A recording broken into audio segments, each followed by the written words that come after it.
জানি এই বালাপুরের মধ্যে কোনো একটি মহল বা কোন একটি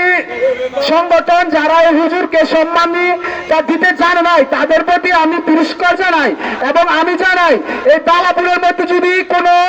সুযোগ্য ইমাম থাকে, আমি মনে করি আপনারা সবাই যাচাই করে দেখবেন এই মিজানুর রহমান হুজুর আছে, আপনারা সবাই হুজুরের জন্য দোয়া করবেন। এই মাহে রমজান উপলক্ষে পাইকারচর ইউনিয়নবাসীর পক্ষ থেকে আজকে বালাপুর নবীনচন্দ্র উচ্চ বিদ্যালয় আমাদের সাবেক তিনবারের প্রধানমন্ত্রী বেগম খালেদা জিয়ার আত্মার মাগফিরাত ও আমাদের প্রধানমন্ত্রী জনাব তারেক রহমানের জন্য দোয়া মাহফিল ও আমাদের নরসিংদী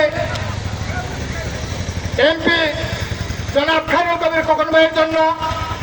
দোয়া মাহফিলের জন্য পাইকারচর ইউনিয়নবাসীর পক্ষ থেকে আজকে ইফতার পার্টির আয়োজন করা হয়েছে। আমি আজকে যারা এই ইফতার পার্টির আয়োজন করেছে তাদেরকে আমার পক্ষ থেকে তাদেরকে আমি ধন্যবাদ জানাই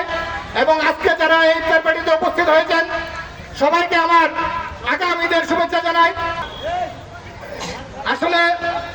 আমরা বেশি কথা না বলে এখন শুধু আমাদের ইমাম সাহেব ইফতারের আগে দোয়া করবেন। আমি আল্লাহ পাকের কাছে দোয়া করি আল্লাহ যেন আমরা যেমন প্রত্যেকটা রোজাদার এই রমজান মাসে যেভাবে সহিশুদ্ধভাবে চলাফেরা করার চেষ্টা করি, বাকি জীবনটা যেন বাকি দিনগুলো বাকি মাসগুলো যেন আমরা ঠিক সেভাবে চলতে পারি, এই রমজানকে ধারণ করতে পারি। আর সবাই আমাদের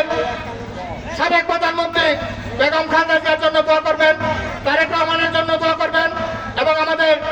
এমপি জনাব খায়রুল কবির খোকন ভাইয়ের জন্য দোয়া করবেন এবং আমাদের পাইকারচর ইউনিয়নবাসীর জন্য দোয়া করবেন।